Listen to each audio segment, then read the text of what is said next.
తెలుగు ప్రేక్షకులకు నమస్తే. బుధవారం నుంచి ఒక వీడియో అయితే హల్చల్ చేస్తుంది. నటుడు రఘుబాబు రోడ్డు ప్రమాదానికి గురయ్యాడని చెప్పేసి, ఈ ప్రమాదంలో తను సురక్షితంగా బయటపడినప్పటికి కూడా తన కారు ఢీకొట్టడంతో ఒక వ్యక్తి మృతి చెందాడని చెప్పేసి ఒక వీడియో అయితే సర్క్యులేట్ అవుతుంది. ఈ వీడియోలో రఘుబాబు అయితే కాస్త కంగారుగా ఉన్నాడు. కారులో కూర్చొని ఉన్న రఘుబాబుకి స్థానికులు ధైర్యం చెప్తున్న వీడియో అయితే చక్కర్లు కొడుతుంది. బండి ఆగింది కూడా పక్కకు జరగలేదు, కరెక్ట్ రూట్ ఉంది. డివైడర్ కూడా లేదు. ఫస్ట్ ఆఫ్ ఆల్ డివైడర్ కూడా లేదు. ఇప్పుడు డివైడర్ కూడా లేదు పక్క మాట.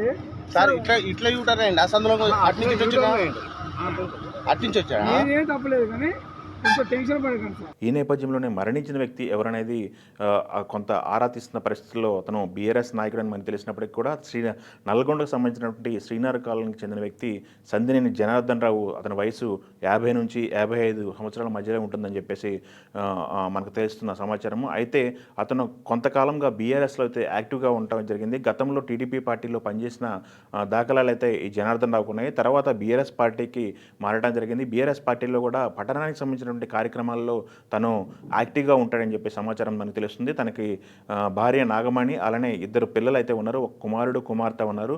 భార్య నాగమణి ఇచ్చినటువంటి ఫిర్యాదు ఆధారంగా చేసుకుని పోలీసులు అయితే దర్యాప్తు చేస్తున్నారు. ప్రస్తుతానికి అదే హైవేలో, నల్గొండ హైవేలో అయితే తరచూ ఇలాంటి యాక్సిడెంట్లు జరుగుతున్నాయని చెప్పేసి స్థానికులు అయితే చెప్పడం జరుగుతుంది.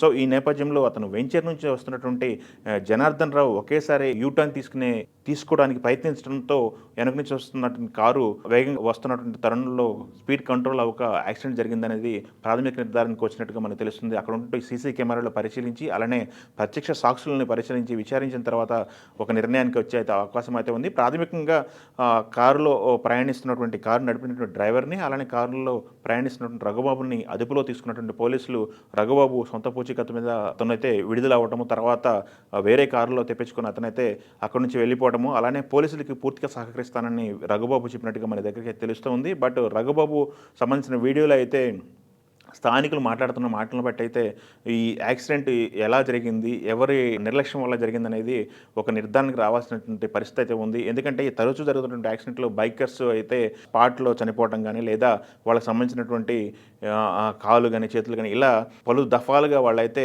చాలా డ్యామేజ్కి అయితే గురి అవడం జరుగుతుంది. ప్రస్తుతం జనార్దన్ రావు హెల్మెట్ ధరించాడా, లేకపోతే హెల్మెట్ ధరించిన తర్వాతే ఓవర్ స్పీడ్ వల్ల ఇలాంటి యాక్సిడెంట్ జరిగిందా, లేకపోతే హెల్మెట్ లేకుండా తను హైవే మీద రావడం వల్ల ఇలాంటి ప్రమాదంలో తన ప్రాణాలు కోల్పోయారనేది మనకు పోలీసు విచారణలో తెలుస్తుంది. ఏదేమైనప్పటికీ రోడ్డు ప్రమాదాలు అనేవి వ్యక్తుల యొక్క జీవితాలని, కుటుంబాల యొక్క జీవితాలను అయితే చిన్నభిన్నం చేస్తున్నాయని మనం చెప్పుకోవాలి. ఎందుకంటే రోడ్డు ఎక్కిన ప్రతి ఒక్కళ్ళు కూడా జాగ్రత్తగా ఉండాలి. మనం జాగ్రత్తగా ఉన్నా ఎదుటి వాళ్ళు జాగ్రత్తగా ఉన్నారు అనేది అబ్జర్వేషన్ అయితే ఉండాల్సిన పరిస్థితులు అయితే ఈ రోజుల్లో ఉన్నాయి.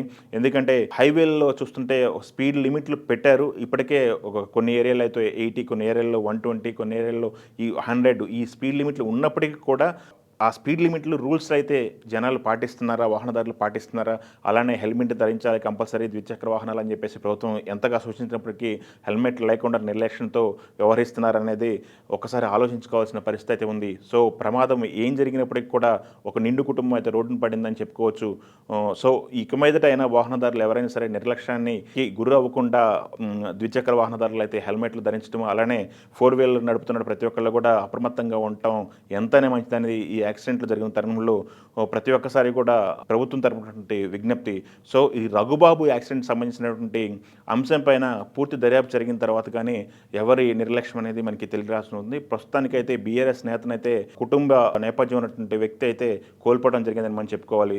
సో పూర్తి డీటెయిల్స్ అయితే త్వరలో తెలుస్తేనే ఆశిద్దాం.